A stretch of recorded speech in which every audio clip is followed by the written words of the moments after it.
اکثر د سړی کفن راغلی په دکان کې پروت دی ښا لیکن دا انسان نی خبر چې کنه یاره دا کفن زما دی او په دې کې به خلک ماران غاړي دې نه څوک نی خبر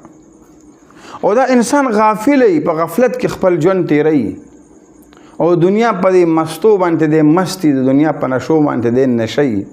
د دنیا په دې کر او په دې فر باندې د دوکې نو دا انسان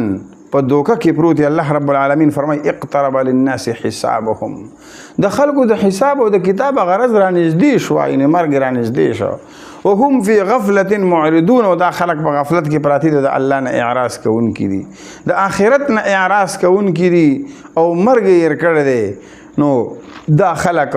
په دوکه کې پراته دي او په غلطۍ کې پراته دي الله رب العالمین ته موږ د دې خبرې سمجھ نصیب کړي چې انسان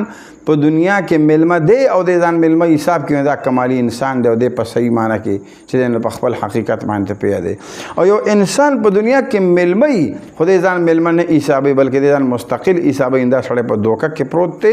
او د چې دی نو دنیا نه عن قریب تلونکی دی لیکن د خبر نه دی رب العالمین زموږ تاسو په صحت ژوند کې برکتونه نازل کړي په دې خاطر چې موږ د الله رب العالمین عبادت وکړو موږ د خپل ګناهونو نه مغفرت د الله په دربار کې وغواړو